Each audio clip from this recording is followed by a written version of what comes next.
Hi guys, welcome to my new vlog. So ಇವತ್ತು ನಾನು ಮನೆಯಲ್ಲಿ ಚಿಕನ್ ಬರ್ಗರ್ನ ಮಾಡ್ತಾಯಿದ್ದೀನಿ. ಸೊ ಅದಕ್ಕೆ ಬೇಕಾಗಿರೋ ಇಂಗ್ರೀಡಿಯೆಂಟ್ಸ್ ನೋಡೋಣ ಬನ್ನಿ. ಮೊದಲಿಗೆ ಬೋನ್ಲೆಸ್ ಚಿಕನ್ ಆ್ಯಂಡ್ ಬಟರ್, ಇದು ನಮ್ಮೂರಿಂದ ತರಿಸಿರೋ butter, and cheese, red sauce and mayonnaise and readymade burgers. So ಇವಾಗ ಬನ್ನಿ ಮಾಡೋದು ಹೇಗೆ ಅಂತ ನೋಡೋಣ.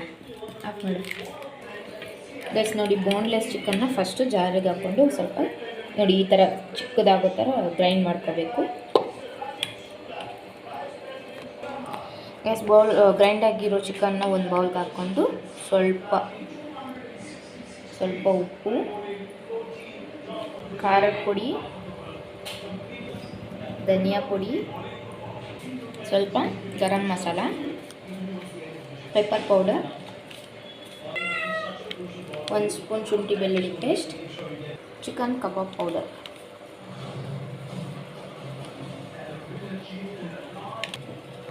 ಕಾರ್ನ್ಫ್ಲೋರ್ ಇಟ್ಟು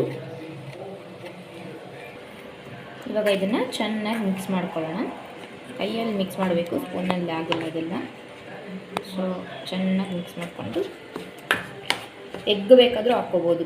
ಒಂದು ಹಾಫ್ ಎಗ್ ಹಾಕಿದ್ದೀನಿ ಅಷ್ಟೇ ನಾನು. ಇವಾಗ ಚೆನ್ನಾಗಿ ಮಿಕ್ಸ್ ಮಾಡ್ಕೋಬೇಕು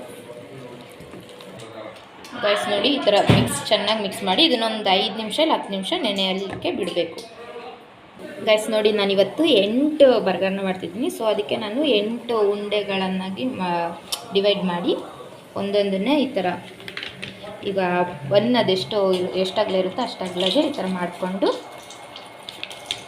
ಎಣ್ಣೆಲ್ಲಿ ಹಾಕಿ ಕರಿತಾಯಿದ್ದೀವಿ ಗೈಸ್. ನೋಡಿ, ಫ್ರೈ ಮಾಡಿದ್ಮೇಲೆ ಈ ಥರ ಇರುತ್ತೆ. ಇವಾಗ ನಾವು ಇದನ್ನು ಒಂದೊಂದು ಬನ್ ಒಳಗಡೆ ಹಾಕಬೇಕು. ಫಸ್ಟಿಗೆ ಸ್ವಲ್ಪ ಬಟರ್ ಹಚ್ಕೊತಿದ್ದೀನಿ ಎಲ್ಲದಕ್ಕೂ. ರೆಡ್ ಸಾಸ್ನ ಹಾಕ್ತಿದ್ದೀನಿ ಎಲ್ಲದಕ್ಕೂ ಗೈಸ್. ಇವಾಗ ನಾವೇನು ಮಾಡ್ಕೊಂಡಿದ್ವಲ್ಲ ಚಿಕನ್ನು, ಅದನ್ನು ಎಲ್ಲದಕ್ಕೂ ಇಡ್ತಾಯಿದ್ದೀನಿ ಗೈಸ್. ಇವಾಗ ಇದ್ರ ಮೇಲೆ ಮಯೋನೀಸ್ನ ಹಾಕ್ತಾಯಿದ್ದೀನಿ ಸ್ವಲ್ಪ.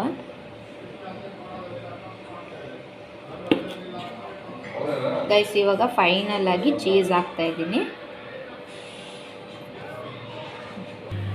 ಗೈಸ್. ನೋಡಿ, ಅದನ್ನು ಸ್ವಲ್ಪ ಒಂದು 15 ಸೆಕೆಂಡ್ಸ್ ಓವನಲ್ಲಿ ಇಟ್ಬಿಟ್ಟು ಬಿಸಿ ಮಾಡಿಬಿಟ್ಟು ನೋಡಿ, ಇದಾಗಿದೆ ಆಲ್ರೆಡಿ ಫೈನಲ್ ಆಗಿ. ಸೊ ಇವಾಗ ತಿನ್ನೋದಷ್ಟೇ. ಸೊ ಇವತ್ತಿನ ವಿಡಿಯೋ ಇಷ್ಟೇ ಗಾಯ್ಸ್. ಲೈಕ್ ಮಾಡಿ, ಶೇರ್ ಮಾಡಿ, ಕಮೆಂಟ್ ಮಾಡಿ.